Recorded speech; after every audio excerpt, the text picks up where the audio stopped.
Grant Lawson is a powerful CEO in Boston's competitive food industry. On paper, he's successful. In reality, he's haunted by the wife he lost and the daughter he never got to hold. One rainy afternoon, his path crosses with two twin girls selling soggy cookies in a crowded flea market. He almost walks past until he sees it. A necklace. Her necklace. The one he gave his wife the last time he held her hand. Who are these girls? Why do they look so familiar?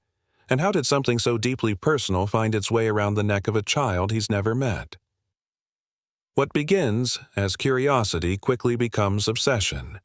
And when Grant learns who their mother is, his wife's long-lost best friend, he realizes this isn't chance. It's fate. But fate comes with a price. Public scrutiny, family conflict, a courtroom showdown, and two little girls asking one impossible question. Are you going to leave too? This is a story of broken promises, hard-earned trust, and a man learning what it really means to show up.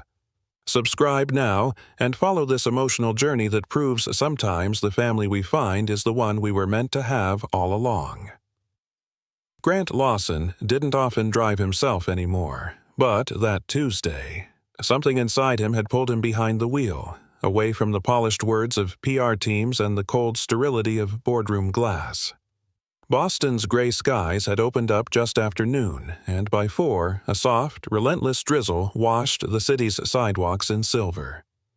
He was idling at a red light, waiting for the signal near a cluttered open-air market, when movement on the sidewalk caught his eye.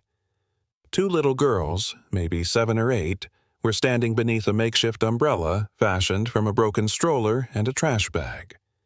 They wore matching red raincoats, far too thin for the chill, and each held a tray of cookies bundled in clear plastic wrap. Their hair, long and slightly wavy, clung to their faces in damp strands. But it wasn't the matching coats or the soaked hair that made his chest tighten. It was the necklace one of them wore. A thin gold chain, almost too delicate for a child's neck, with a tiny sun pendant. Its rays bent in the same direction as the one he'd given his wife the night she told him she was pregnant. His last gift before complications took both her voice and, months later, her life. Grant's foot eased off the brake. A horn behind him reminded him he was still in traffic. He pulled over sharply and stepped into the rain, uncaring of his $1,000 coat. He approached the girls slowly, the way you would approach a memory made real. "Cookies?" the girl with the necklace asked, her voice chipper but exhausted. Her sister watched silently, eyes cautious. "How much?" he asked, kneeling slightly to their level. $2 a bag," she answered, lifting the tray. "They're oatmeal, our mom's recipe." Grant glanced at the sign taped to the front. "Selling to help Mom. Heart Surgery Fund." "Thank you." He swallowed hard. "What's your name?" "I'm Sophie. This is Emma," she said, gesturing. "We're twins." He looked at Emma, quieter, eyes deeper, the kind that held storms. "And your mom?" he asked carefully. Sophie didn't hesitate. "Her name's Emily. She used to work at the bakery down the street, but now she's sick, so we help." Emily. The name cracked open something buried. His late wife's best friend. Emily. The girl with laughter in her eyes who used to bring homemade jam to their house, who disappeared after the funeral without a word. Grant's voice nearly failed him. "Does your mom wear a necklace like yours?" Sophie blinked. "She used to, but now I wear it. She gave it to me because I'm brave." He couldn't breathe, couldn't move. The pendant shone faintly even through the wet. It was the same necklace. "Where do you live?" he asked, softer this time. Emma finally spoke, voice raspy and a little cracked. "A place on the edge of Dorchester. Not very nice, but we have a roof." Grant nodded, as if that made sense, as if his world hadn't just spun sideways. "Can I—" he hesitated. "Would it be all right if I bought all of them?" Sophie's eyes widened. All the cookies? He reached for his wallet. Every single one. As the rain continued to fall, he handed over a crisp $100 bill, gently tucking it into Sophie's coat pocket. She looked down at the money, then up at him, confused but hopeful. "You don't have to do that," she whispered. "Yes," he said. "I think I do." He watched them walk away, little boots sloshing through puddles, one carrying the now empty tray and the other adjusting the necklace around her neck. His heart pounded as the shadows of memory and guilt chased him back to his car. Emily was alive. And those girls, twins, bore the same hazel eyes as his late wife. He drove away with one thought echoing louder than the rain. He needed to know the truth. Grant didn't sleep that night. The rain had long since stopped, but its memory clung to the windows of his penthouse, just like the image of the necklace clung to his mind. That pendant, his final gift to Clara, had vanished with her passing. He'd never seen it again, until it dangled from the neck of a girl with her smile. Sophie, Emily. Names from two different lifetimes, now impossibly tangled together. At 3 a.m., Grant stood barefoot in the kitchen, the marble cold beneath his feet, watching coffee drip into a white porcelain cup he didn't even want. He opened his phone and typed with measured urgency.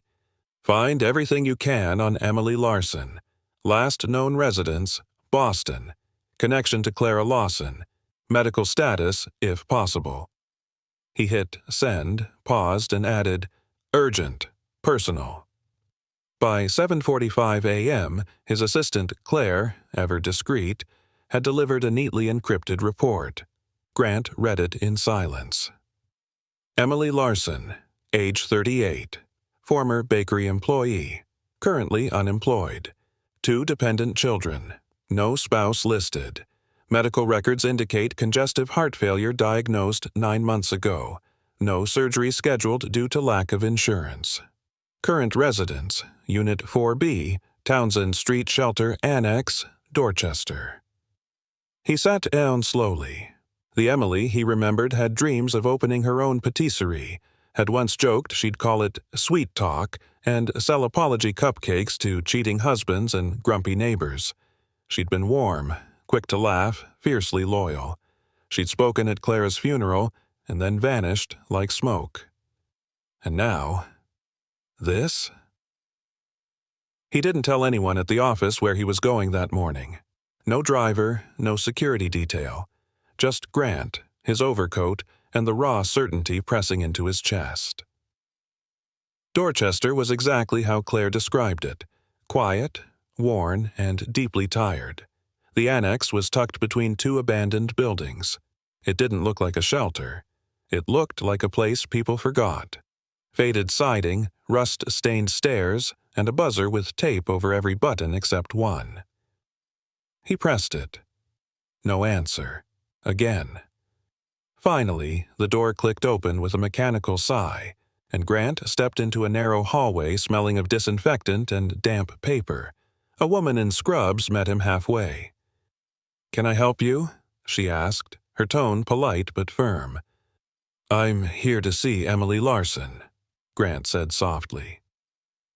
Her expression changed. Not shock, but something wearier, like she'd expected trouble before hope. "She's not taking visitors." "Please," he said, his voice low. "It's important. I knew her a long time ago." The woman studied him. "Room 4B, but just 5 minutes. She's not well." Grant climbed the stairs, each step echoing like a heartbeat. Room 4B had no name on the door, only peeling paint. He knocked once, lightly, then again. A muffled cough. Shuffling inside. The door creaked open. Emily stood in a threadbare sweater, her face pale and drawn, lips dry, hair pulled back in a way that tried to hide how thin it had gotten, but her eyes, green, sharp, still held fire. She blinked. Grant? He hadn't realized until that moment how badly he needed her to remember him. The way she said his name made his knees lock. "Hi," he said awkwardly, almost shy.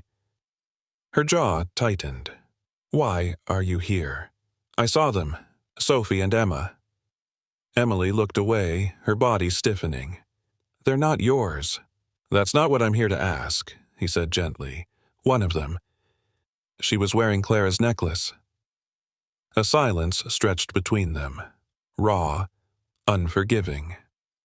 Emily finally spoke, her voice ragged. "Clara gave it to me the day before she passed. She asked me to give it to my daughter if I ever had one. Said it reminded her of light in the darkest times." Tears welled unexpectedly in Grant's eyes. "She said you'd forget the sun if you spent too long chasing storms," Emily added, almost to herself. He swallowed hard. "I didn't know where you went." "You didn't look," she replied simply. No venom, just fact. They stood in the doorway, two ghosts of a shared past trying to piece something human from the wreckage.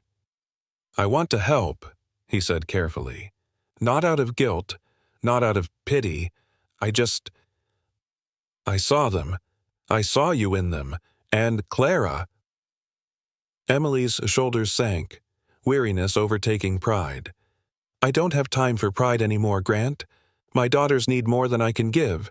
So, if you want to help, start by being someone they can count on." Grant nodded slowly. "Can I see them?" he asked. "They're at school until 3, she said.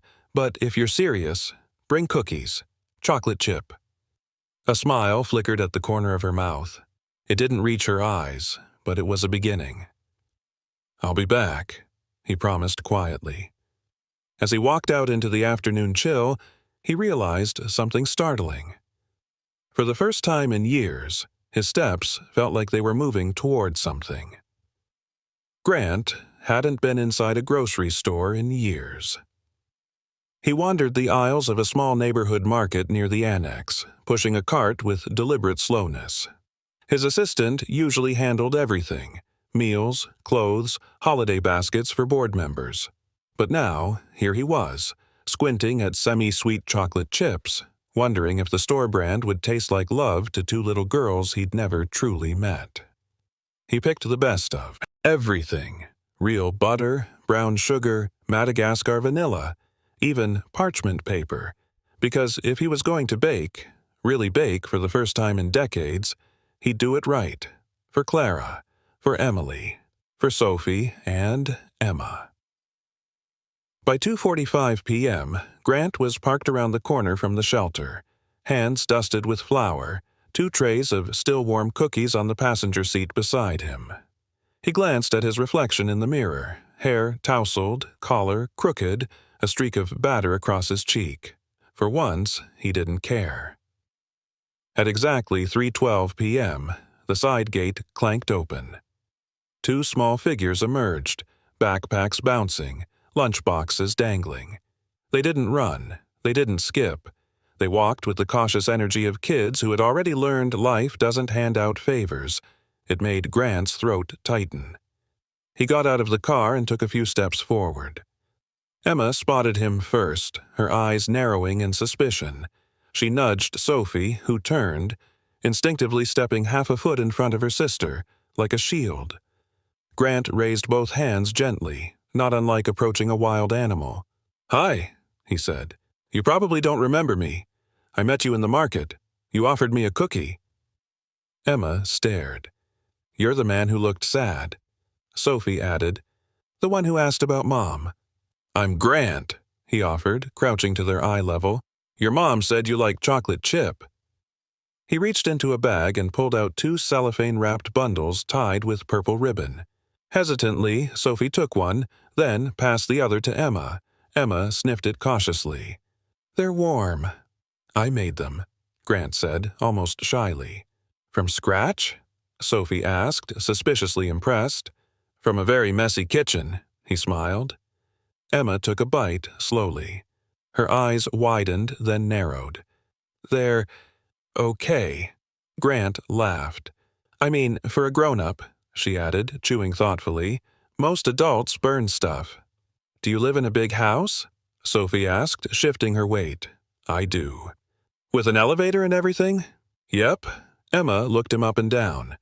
Then why are you baking cookies? Grant's smile faded slightly. Because sometimes, when someone really important to you isn't here anymore, you remember them in small things. Clara, my wife, used to love baking. Your mom, too, I think. Sophie's expression softened. She said you were a friend. I was. I'd like to be again, he said quietly. Emma crossed her arms. We don't need more visitors. Grant nodded. That's fair. I just want to get to know you, that's all. No promises, no pretending. Just maybe some cookies. And stories, if you feel like sharing. There was a long silence. Then Sophie tilted her head. Do you know how to draw? Grant blinked. Not even a little. Emma grinned slyly. Perfect. You can be the practice model. And just like that, he was walking beside them. Two giggling girls with crumb-streaked mouths directing him like tiny generals as they led him to the shelter's art room. Inside, they introduced him to Miss V, the youth coordinator, a retired teacher with kind eyes and a no-nonsense tone. He's not scary, Emma announced. He brought cookies, Sophie added. Grant was handed a chair and a sketch pad, and for the next 20 minutes sat as still as he could while the girls argued over nose size and ear placement. You made him look like a potato, Sophie teased. Yours has lopsided eyebrows, Emma shot back. Potatoes have feelings too, Grant mumbled, and they all burst out laughing. For the first time in years, the sound of his own laughter surprised him. Afterward, as the sun dipped below the Boston skyline and the girls packed up their art supplies, Grant walked them back to the shelter. Just before the gate, Sophie paused. You're different than most grown-ups. He raised an eyebrow. In a good way? Undecided, she replied, but her small smile betrayed her. Emma tugged on his coat sleeve. Can we bake next time? Like, teach you our way? Grant knelt down. Only if I get to wear a pink apron, they beamed. From a second-story window, Emily watched the three of them, her daughters walking alongside a man she'd never expected to see again, carrying art pads and empty cookie wrappers. She placed a trembling hand on her heart and whispered, Please don't break them. The following morning, Grant stood outside the shelter gates again, this time with a bag of flour dusted on his slacks and a pink apron rolled under one arm, just as he had promised. Inside, the shelter kitchen was a cramped rectangle with mismatched cabinets and a flickering light overhead. But to the girls, it was a castle's grand hall. Emma and Sophie greeted him with flour-covered hands and a confidence that came only from owning the space you created joy in. First rule, Emma declared, her tiny finger raised with theatrical importance. No measuring cups allowed. Grant blinked. How do we bake without measuring? Sophie shrugged. You feel it, like Mom taught us. And so they did. They stirred dough with mismatched spoons and shaped cookies by eye, Grant squinting comically at every blob he dropped on the tray. Mine look like collapsed planets, he joked, and the girls cackled with delight. Between each batch, they talked, first about silly things like favorite cookie flavors and cartoon villains. Then, gradually, the conversation turned more tender, shaded with unspoken things. Our mom used to sit right here, Sophie said, softly brushing a crumb off the worn counter. She'd sing when she baked. Now, she just sleeps a lot. Emma, ever brave, added, Sometimes we think if we bake enough she'll smell it and wake up. Grant's hands stilled on the cookie tray. He looked at the girls, not as charming distractions from his grief, but as children navigating theirs, alone, resilient, heartbreakingly hopeful. He knelt to their height. You're doing something brave, he said gently, and I think she knows. Emma looked down. Do you think she dreams about cookies? He smiled warmly. I think she dreams about you two, always. They fell into a quiet rhythm after that, working together with a bond that had deepened in less than a week. When the cookies were cooling, the girls insisted on a taste test competition. Emma bit into Grant's latest creation and winced dramatically. "Too salty." "I didn't add salt," Grant protested. Sophie giggled. "You added sugar twice. You baked regret." They laughed until the timer dinged. Later that afternoon, the shelter coordinator, Ms. V, invited Grant into her office. It was a modest room, lined with file folders and hand-drawn pictures from the kids. She offered him a seat. "I don't usually say this," she began, "but they like you. They trust you." Grant nodded, feeling the weight of that rare trust pressing gently on his shoulders. "I know you've been visiting Emily too," Ms. V continued. "And while I don't know the whole history, I do know she was different after Clara passed. She stopped coming to events, stopped returning calls. Then she disappeared." Grant swallowed hard. "We lost touch, more than I realized." "She was broken," Ms. V said honestly. "But she never broke in front of them. Not once. The girls think she's asleep from being tired. They don't know it's her heart. Or the money problems." Grant's chest tightened. "Can I help? I was hoping you'd ask." Together, they made a quiet plan. Discreet financial transfers, a specialist referral, a private hospital bed already arranged if Emily would agree. That night, Grant returned to the shelter's guest room, where Emily lay under thin blankets, her face pale but peaceful. He sat beside her, unsure what to say to a woman he hadn't seen in 9 years, who had once danced in his wedding, who had sung lullabies at Clara's baby shower, who now lay fighting for her life. "I saw them," he whispered, "in the rain, and everything shifted." Emily stirred faintly. Her lips moved, barely. "Grant," she whispered hoarsely, "is this real?" He nodded, his voice breaking. "I didn't know, Emily. I didn't know they were—" "Clara's gone," she said suddenly, her eyes fluttering open. "And you looked so broken that day. I couldn't tell you. It didn't seem fair to add more pain." "They're not pain," Grant said softly. "They're everything." Emily's eyes filled slowly with tears. "I tried, Grant. I swear I tried." "I know," he murmured, taking her hand gently. "I'm here now." The next morning, Grant drove them all, Emily, Sophie, and Emma, to the private hospital. A pediatric heart specialist waited at the door. As nurses wheeled Emily away, the girls clutched his hands tightly. "Will they fix her?" Emma asked, voice trembling. Grant looked into their eyes, so familiar, so full of faith. He didn't know what the outcome would be, but he did know one thing. "They're going to try everything," he said, "and I'll be right here, every step of the way." As the elevator doors closed on their mother, the girls turned to him, no longer with suspicion, but with something dangerously close to hope. He squeezed their hands. He wouldn't let go again. The hospital room was quiet, save for the gentle beeping of monitors and the occasional rustle of paper as nurses checked Emily's charts. Outside the window, Boston's early spring sun cast a soft golden hue across the floor, as if the light itself dared to hope. Grant sat by her bedside, his gaze fixed not on the machines, but on Emily, pale, exhausted, yet still impossibly strong. Her lips were dry, her eyelids fluttering with each breath. On the side table, beside a paper cup of lukewarm tea and a tissue box, lay a worn backpack with frayed seams. Sophie tugged it open while Ava climbed into Grant's lap uninvited, her head pressing gently against his chest. "She always brings her bracelet," Ava murmured, her voice drowsy with the weight of recent days. "Even when she sleeps, even when she cries." Sophie, ever the more careful twin, pulled a small velvet pouch from the bag.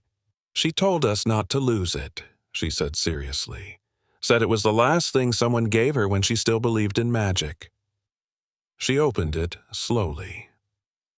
Inside was a delicate silver bracelet, tarnished by time, with a small hand-carved charm in the shape of a sun. Etched into the back was a tiny inscription, "Shine for her always." Grant's heart stopped. He had that bracelet made 9 years ago. It was his last gift to Clara, the one he gave her at the edge of a hospital bed, right before the complications began, before the darkness swallowed what should have been joy. He had never seen it again after her funeral. Ava held it out with careful reverence. "Do you know it?" Grant reached for it with trembling fingers, brushing the charm like it might dissolve. "It belonged to someone I loved very much." "Our mom keeps it close," Sophie whispered. Said it reminded her of someone who once showed her how to smile without pretending.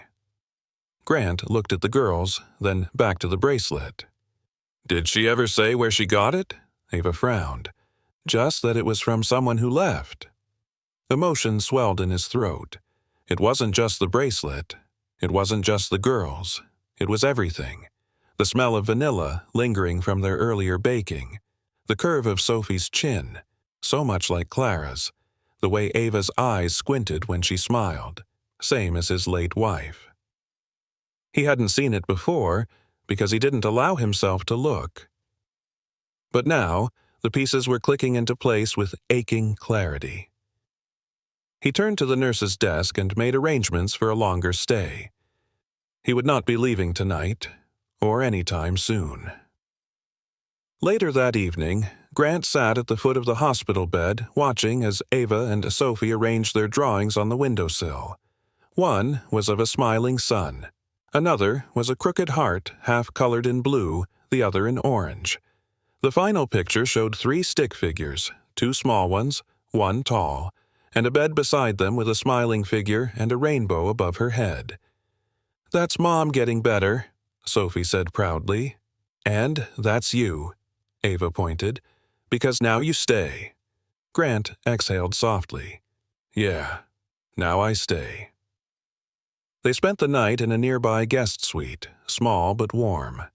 Grant tucked each girl in, fumbling adorably with the 2 small blankets, and when he went to leave, Sophie's small voice pierced the quiet. "Are you going to leave again?" she asked. He turned, shaken by the weight of the question. "What do you mean?" "You came," Ava whispered, "but lots of people come and then they don't come back." Grant sat on the edge of their bed, brushing a loose curl from Sophie's cheek. "I used to think showing up once was enough," he said honestly. "But now I know. Love means staying, even when it's hard." Both girls were silent for a long time. Then, almost in unison, they each reached for one of his hands and held it gently until they fell asleep. The next morning, Grant stood by the window of the hospital hallway, sipping coffee from a paper cup, his gaze distant but intent. A young doctor approached, clipboard in hand. "Mr. Lawson," he said softly, "we've stabilized Emily, but her condition is still critical. We'll need to start advanced care immediately. The surgery is possible, but it's not guaranteed." "I'll cover it," Grant said without hesitation. The doctor nodded. "There's one more thing. She listed no emergency contact, but her daughters are minors. She'll need someone to advocate for her legally if she becomes incapacitated." Grant didn't blink. "What do I need to sign?" Back in the girls' room, Sophie handed him a coloring page as he returned. "We made you this," she said shyly. It was a sun, with 3 smiling faces beneath it, Ava, Sophie, and one with wavy brown hair and square glasses drawn over its stick-figure smile. "We gave you hair again," Ava grinned. Grant laughed, his voice thick with emotion. "Best I've ever looked." In that moment, something shifted. The bracelet wasn't just a memory anymore. It was a legacy of Clara's warmth, Emily's strength, and the 2 girls who never stopped believing someone would show up and stay. The ICU room was quiet, broken only by the faint rhythmic beep of the heart monitor and the occasional hiss of the oxygen machine. Grant sat beside Emily's bed, watching her chest rise and fall with fragile steadiness. His hands were folded tightly in his lap, knuckles white from tension, eyes haunted with guilt and hope all at once. The sun hadn't risen yet, but the room was already filled with soft warmth, the kind that came not from light, but from the promise of something better. At his feet, Sophie and Ava dozed curled together on the pull-out chair, their tiny bodies wrapped in one blanket, breaths in sync, like they'd always known how to be strong together. Grant looked at them and felt a new, unfamiliar weight settle in his chest, something heavier than success or wealth, something deeper, responsibility, and love.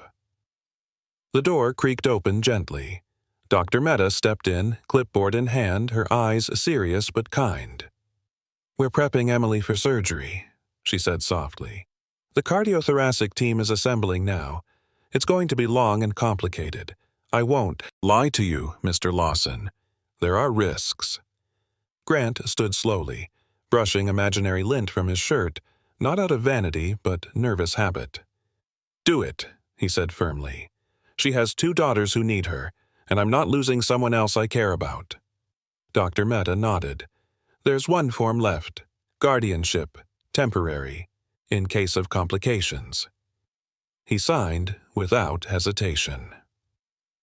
The surgical doors swung closed, and for the first time in years, Grant found himself praying, not for profit, not for progress, but for mercy. While the surgery began, he took the girls home, their temporary home, his place. The penthouse had always been sterile, designed for show and solitude, but now it smelled faintly of cinnamon from the cookies they'd baked the day before. Crumbs trailed across the granite countertop. 2 small pairs of shoes sat by the front door, soaked from yesterday's rain. Grant placed their jackets in the dryer and made oatmeal that was more glue than grain. The girls didn't complain. In fact, Ava giggled behind her spoon. "You cook like Liam at school," she teased. Grant raised an eyebrow. "And who's Liam?" "The boy who tried to microwave a whole egg." Sophie wrinkled her nose. "It exploded." Grant smiled. Really smiled, for the first time in days. "Then I'm in good company." Later, he read to them, seated cross-legged on the floor while they sat on beanbags salvaged from his media room. The book was silly. His voice cracked in awkward falsetto when he tried to impersonate a duck. The girls howled with laughter. But between the laughs were questions. "Is Mom going to be okay?" Sophie asked, her voice suddenly small. Grant hesitated, then knelt, gently cupping her hand. "I don't know, but I promise you, I'll do everything I can." She nodded slowly, accepting that answer because it came from someone who hadn't lied yet. That night, the house was quiet again, but it wasn't hollow anymore. The girls were asleep in the guest bedroom, curled into one another like puzzle pieces that finally had a place. Grant stood by the large window overlooking Boston. Lights flickered below. His phone buzzed. Dr. Mehta. "She made it through," she said before he could speak. "It'll be a long recovery, but she's stable. We'll keep her sedated overnight." Grant pressed a hand to his chest as if steadying his heart. "Thank you," he breathed. "She kept whispering something before we put her under," Dr. Mehta added. "She said, 'Tell the girls I'm proud. Tell Grant he found us.'"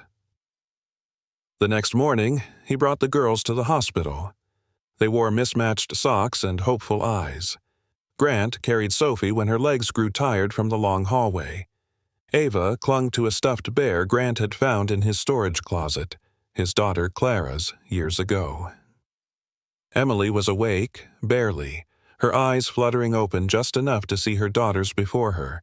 She smiled faintly, tears slipping down the sides of her face. "You came," she croaked. Grant moved closer, gently touching her shoulder. "We're here. All of us." Ava stepped forward, proudly holding up the bracelet. "We took care of this, like you asked." Emily looked from the bracelet to Grant. Her voice cracked with emotion. "You remember it?" "I never forgot," he whispered. She blinked slowly. "You look tired." Grant chuckled softly. "I'm learning how to braid hair and microwave pasta without setting the fire alarm off. So, yeah." Her smile widened just enough to reveal the faint dimple Grant remembered from long ago. Before the girls could ask their 1,000 questions, Emily's eyes closed again, her hand resting gently over the bracelet on her chest.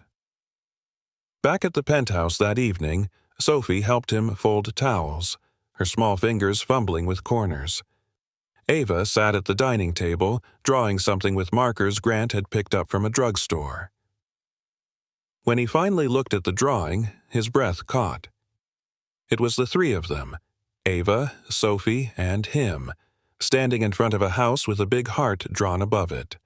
Off to the side, in a window with curtains, was Emily, waving. The caption said, "Home, almost." And for the first time since Clara died, Grant believed it. Grant stood motionless outside the girls' bedroom door, listening to the soft hum of their voices as they giggled under the covers. It was past bedtime, but he didn't have the heart to scold them. Instead, he smiled faintly, pressing his back against the wall and sliding down to the floor, the silence of the hallway wrapping around him like a worn quilt. He was exhausted, but not from business deals or board meetings.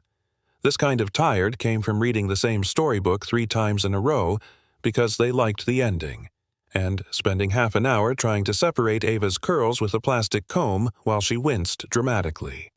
It was the kind of exhaustion that came with purpose. That night, sleep came easier than usual, but morning arrived with a storm.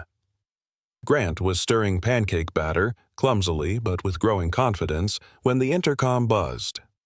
"Sir, there's a man here, says his name is Mark Delaney. He claims to be the girl's uncle." The spatula slipped from Grant's hand. Moments later, the elevator opened to reveal a man in his mid-40s, tall, with an expensive jacket and a scowl that could cut glass. "Grant Lawson," Mark said without preamble. "I figured it was only a matter of time before you inserted yourself into my niece's life, again." Grant stepped aside but didn't offer a handshake. "They're asleep. We should talk quietly." Mark walked in like he owned the place, his gaze sweeping over the penthouse. "Nice digs. Using the girls to polish up your public image?" "That's not why they're here," Grant said evenly. Mark snorted. "Right. You expect me to believe this overnight transformation? One day you're a corporate ghost, the next you're Father of the Year. I didn't even know they existed until last week. And now you want to play hero," Mark sneered. "How convenient."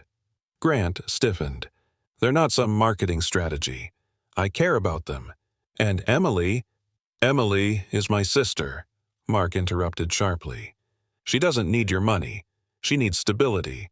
And those girls don't need a part-time savior. They need family." Something in Grant snapped. "Then where have you been? Where were you when she was coughing blood into a paper towel at a clinic that couldn't afford running heat? Where were you when the girls were selling cookies in the rain so she could buy her medicine?" Mark's jaw clenched, but he didn't answer. "I was there," Grant continued, voice trembling but strong, "and I'm not leaving." Emily was resting peacefully when Grant visited later that afternoon. Her color had improved, and though she still looked fragile, her eyes had a spark he hadn't seen before. He sat beside her, gently placing a warm chamomile tea in her hands. "Your brother came by." Emily's face fell slightly. "Let me guess. Accusations and condescension." Grant chuckled bitterly. "A little of both. I love him, but he thinks control equals care." Grant looked at her earnestly. "He threatened legal action." Emily didn't seem surprised. "He always said I was too soft, too trusting." "You're not," Grant said gently. "You're strong. You raised those girls with nothing but grit and love, and they are extraordinary." She blinked slowly, emotion rising in her throat. "I always told them their father was a good man who just didn't know how to stay." Grant swallowed. "I'm trying to change that." She reached for his hand. "I can see that." Back home, the penthouse buzzed with activity. Grant had hired a family lawyer, not to fight Mark, but to protect the girls. He was in the middle of explaining legal guardianship documents to Emily's caseworker when Sophie tugged his sleeve. "Can we go to the park?" He paused. "I have a meeting." Her face fell, just slightly, but it was enough. He looked at the caseworker. "We'll pick this up tomorrow." Sophie's eyes lit up. "You mean it?" He smiled. "Let's go build the biggest sandcastle in Boston." At the park, Ava taught him how to swing without getting dizzy. Sophie insisted on pushing him down the slide. Other parents watched curiously, whispering, "Isn't that the Lawson guy? He's worth millions. Why's he eating ice cream on a bench with 2 kids?" Grant didn't hear any of it. Or maybe he did, but he didn't care. Because when Sophie rested her head on his shoulder and whispered, "You're kind of like our dad now," something inside him shattered and reformed in the same moment, and he wanted, desperately, to be worthy of it. That night, as he tucked them in, Ava looked up. "Will we still be here next week?" He knelt beside the bed, brushing hair from her forehead. "Yes," he said firmly, "and the week after that, and the one after that." Sophie peeked over the blanket. "Even if someone says we shouldn't?" "Even then," Grant replied, his voice a quiet promise in the dark. He turned off the light and stood there, just listening to the sound of their breathing, a sound he didn't realize he'd memorized already. For the first time in years, Grant didn't feel empty. He felt whole. The December air outside the hospital was sharp and breathless, fogging the windows of the town car as Grant waited quietly in the passenger seat. Inside, the girls were visiting their mother, an hour Grant had insisted be theirs alone. He'd offered to wait. No meetings, no calls, just presence. His mind wandered to the twin beds upstairs in his penthouse, now adorned with handmade drawings taped to the walls, an old teddy bear missing an eye, and a lamp covered in purple butterfly stickers. Signs of life, signs of love, now blooming in spaces once cold with corporate sterility. The car door opened gently. Ava climbed in first, her eyes damp. Sophie followed, holding something tightly in her small fist. Neither spoke for a moment. Then, softly, Ava said, "Mom smiled when she saw you waiting outside." Grant reached over, gently tucking a loose curl behind her ear. "She's the bravest person I know." Sophie uncurled her fingers slowly, revealing a worn, silver bracelet with small charms, including a single sun-shaped pendant dulled with age. "She told me to give this to you," she said. "Said you'd know what it meant." The sight of it stole Grant's breath. It was the bracelet, the one he gave Rachel, his late wife, the day before she was admitted to the hospital. It had been engraved with one word: always. He hadn't seen it since the night she passed. Emily had taken it with her after the funeral, disappearing from his life without a goodbye. He reached out slowly, reverently, and took it from Sophie's hand. "I thought it was gone," he murmured. "It was in Mom's memory box," Sophie whispered. "She said you once promised you'd never forget her." Grant nodded, heart cracking open all over again. "And I didn't. I never did." That night, Grant placed the bracelet beside his bedside photo of Rachel. The image of her laughing, wind-blown hair and eyes full of mischief stared back at him. He sat on the edge of the bed, running his fingers along the word always. Outside, the twins' quiet chatter floated through the hallway like a lullaby. He whispered into the silence, "I didn't save her, but maybe I can save what's left." The next morning, chaos hit like a storm. Mark Delaney had filed for emergency guardianship. Grant's lawyer, Margaret Cho, dropped the bomb over the speakerphone. "He's claiming Emily is unfit, and you're an opportunist using the girls for sympathy.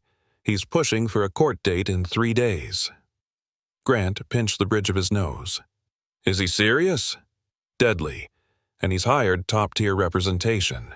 I need to talk to Emily, Grant said. She needs to know what's coming.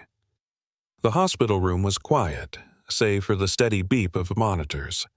Emily looked pale, her frame gaunt against the white sheets, but her eyes, as always, burned with calm determination. You don't have to fight this, she said after he explained. You've done enough. I haven't, Grant said. I walked away from the life I could have had. I didn't even know you were struggling. Let me do this. Let me protect them. Emily studied him, then reached for his hand, her fingers cool but steady. Then do it the right way, not because you feel guilty. Do it because you love them. I do, Grant said without hesitation. I love them so much it terrifies me. Emily gave a faint, exhausted smile. Then let them see that. The court doesn't need a savior. It needs a father. Back home, Grant knelt beside the girls as they worked on a school project at the kitchen counter. What do you think? Sophie asked, pointing to a drawing of 3 people holding hands under a rainbow. It's beautiful, Grant said genuinely. There's room for a 4th, Ava added quietly, in case you wanted to be in it. Grant blinked against the emotion rising in his chest. I'd be honored. He reached for the crayons, careful not to smudge their work. Can I draw myself holding your hands? Ava grinned. Only if you make your hair gray like in real life. Grant laughed, a full, open laugh that startled even him. Deal. Later that night, he tucked them into bed. As he turned to leave, Sophie called out, Will you be there at the hearing? He turned, surprised. You know about it? Uncle Mark called, Ava murmured. He said he's coming to take us away. Grant's jaw clenched. He won't. But what if he does? Sophie's voice trembled. What if you let us go too? Grant sat on the edge of their bed, his voice soft but unwavering. I let someone go once, and I've regretted it every day since, but I won't make that mistake again. Ava sat up and handed him the drawing. Then keep this, so you don't forget. He took it, holding it like it was glass. I won't forget, he promised, and I won't leave. The girls nodded slowly, curling into each other beneath the covers. As Grant stepped into the hallway, he looked down at the drawing again. 4 figures under a rainbow, a family. It was time to prove it to the world. The courtroom smelled faintly of old paper and worn carpet, a scent Grant had never noticed in all his years of boardrooms and billion-dollar negotiations. Yet today, the air felt heavier, because for once, what he stood to lose had nothing to do with money. It was the pre-hearing, and across the aisle sat Mark Delaney, his pressed navy suit too sharp, his expression too smug. Grant noticed how he never once looked at the girls, only at the judge, like this was just another transaction to close. Ava and Sophie sat with Margaret in the front row, their small hands folded tightly in their laps, identical expressions of quiet fear painted across their faces. Grant rose to speak. He wasn't used to pleading. Your Honor, he began, his voice steadier than he expected, I won't pretend I was always present. I didn't know these girls existed until a few weeks ago, but every moment since has changed who I am. Judge Carver, an older woman with kind but sharp eyes, nodded. Mr. Lawson, this proceeding is about what's best for the children, not redemption arcs. Grant took a deep breath. Then let me speak to that. These girls, Ava and Sophie, don't just need a roof or a bank account. They need consistency, love, and someone who sees them, truly sees them. I've missed out on that once. I won't do it again. From the corner of his eye, he saw Ava nudge Sophie and whisper, He's doing good. It gave him strength. Mark's attorney rose. Let's be clear, Your Honor. Mr. Lawson is trying to rewrite the narrative. This isn't a storybook. It's a custody case. His relationship with the children's mother is thin at best, and there are past PR scandals. Grant cut in, calm but firm. That's enough. Judge Carver held up her hand. Mr. Lawson, sit. The courtroom quieted again. Outside, snow had started to fall. That night, back at the penthouse, Grant sat on the floor beside the girls' shared bed. They'd fallen asleep mid-conversation, still dressed in mismatched pajamas, their heads nestled close. He hadn't wanted to talk about the hearing with them, but they'd asked. "Will they make us go?" "No," he had said softly, though he wasn't certain. "I won't let that happen." Sophie had looked at him through tired eyes. "Mom said our real dad never showed up," and then, in the smallest voice, Ava whispered, "But you did." He didn't sleep that night. Instead, he wrote a letter, not to the court, but to the girls. "Dear Ava and Sophie, if there ever comes a day you wonder if you mattered to me, read this again. I didn't choose to be your father when you were born, but I choose it now. I choose it every day, with every story we read, every cookie we bake, every bedtime hug. Being a good man isn't about showing up once. It's about never walking away again. Always." Grant. The next morning, he placed the letter in an envelope and slipped it into Sophie's backpack. The second hearing brought new tension. Emily was there, fragile but determined. When asked to speak, she steadied herself and said one thing. "If Grant hadn't stepped in, I don't know where my daughters would be. He didn't come for me. He came for them, and they need him." It wasn't legal proof. But it was truth. Then, Ava asked to speak. The courtroom murmured, but the judge allowed it. She walked to the front with careful steps, her voice quiet but unwavering. "My mom said our dad never came, but Mr. Grant, he helped us with math, and he made pancakes, even though they were really bad. And when we were scared, he didn't leave." She looked over at him and added, "So, maybe he wasn't there before, but he's here now, and we want to stay." There was silence. Even Mark looked stunned. Judge Carver cleared her throat. "Final ruling will be delivered in writing by week's end." As they left, Ava tugged at Grant's coat. "Did we win?" He knelt. "Whatever happens, you're not going anywhere without me." And for the first time, Sophie whispered, "Dad?" Grant froze. Slowly, he nodded. "Yes, sweetheart." She didn't say anything else. She just hugged him, tightly, as if she knew what that word meant to him now. The courtroom was hushed, every creak of a bench or shuffle of papers loud against the silence. Grant Lawson sat at the long oak table, shoulders squared but heart racing. Across from him, Thomas, Emily's estranged brother-in-law, sat with smug confidence, his lawyer whispering something into his ear. Behind them, the twins clung to each other on a bench, wide-eyed and confused. Grant's attorney leaned in. "They're going to argue emotional manipulation and use your media profile against you." Grant nodded once. "Let them try." The judge entered, stern and impartial. As proceedings began, Thomas launched into his claim with calculated precision. "Your Honor, this man is not a relative, has no legal rights, and yet has inserted himself into the lives of these vulnerable children during a time of crisis." He gestured to the girls. "They need stability, not a publicity stunt." Grant clenched his fists under the table. Every insinuation hit like a blow. He glanced back at Ava and Lily, sitting quietly, hands intertwined. His breath caught. The judge turned to Grant. "Mr. Lawson, do you have a statement?" Grant rose slowly. "Yes, Your Honor, I do." He stepped forward, paper in hand, then paused. Instead of reading, he looked directly at the judge. "I didn't come into those girls' lives to be a savior or a headline. I found them selling cookies in the rain, trying to save their mother's life. I saw something in them I hadn't felt in years. Courage, purpose, family." His voice wavered, but he pressed on. "I've made mistakes. I let grief silence me after losing my wife and daughter. But these girls—" He turned, locking eyes with them. "They pulled me back to life, and if you'll allow me, I want to give them the home and love they deserve." The judge studied him a long moment.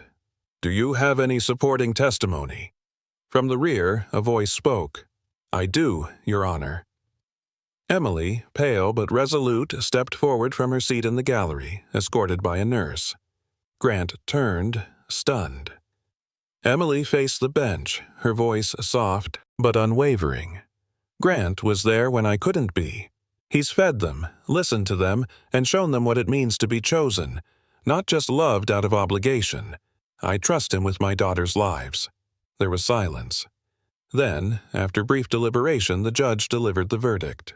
The court grants legal guardianship to Mr. Grant Lawson, effective immediately. Ava gasped. Lily began to cry. Grant's knees nearly gave out from the rush of relief. Outside the courthouse, cameras flashed, but Grant ignored them. The girls barreled into his arms, crying, laughing. "You're really our family now?" Ava asked. "I always was," he whispered hoarsely. That evening, they returned to Emily's hospital room, the guardianship papers clutched tightly in Grant's hands. Emily smiled weakly as the girls rushed in. "We did it, Mama," Lily said softly. "We're staying." Emily's eyes found Grant's. "Thank you," she breathed. Grant held her hand gently. "For everything." As the twins nestled beside their mother, Grant stepped out into the hallway, overcome. The nurse passed by and paused. "You okay?" He nodded slowly. For the first time in years. That night, while the girls slept curled up on the sofa, Grant stood by the window of their temporary home.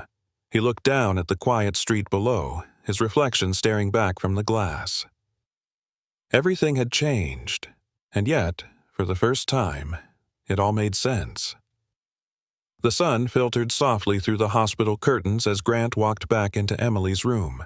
The twins were curled up beside her, their heads resting on each of her shoulders, breathing in peaceful unison. Emily looked up with tired but thankful eyes. "You should rest," Grant said gently, setting a warm cup of tea on her bedside table. Emily smiled faintly. "I rest better knowing they're safe, with you." Grant pulled up a chair beside her. "The judge signed the final papers this morning.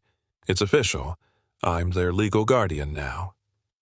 His voice trembled with a mix of gratitude and gravity. A tear slid down Emily's cheek. "I used to lie awake wondering what would happen to them, if I couldn't fight anymore. But you came, Grant. You didn't just come. You stayed. I wish I had come sooner," he whispered brokenly. She reached out, squeezing his hand. "You came when it mattered most." Later that day, Grant drove the twins to their new home. As the car pulled into the quiet neighborhood just outside Boston, Ava and Lily pressed their faces to the window. The house stood modest but inviting, a fresh coat of paint and flower boxes by the windows breathing life into it. "You painted the shutters yellow," Ava said quietly, her eyes wide. Grant chuckled. "You said yellow made things feel like sunshine. I figured this place could use some." Lily opened the front door and gasped. The living room was decorated simply but warmly. Plush couches, a stack of board games on the shelf, a rug soft enough to roll on. A small Christmas tree stood in the corner, blinking with gentle lights, even though it was still early December.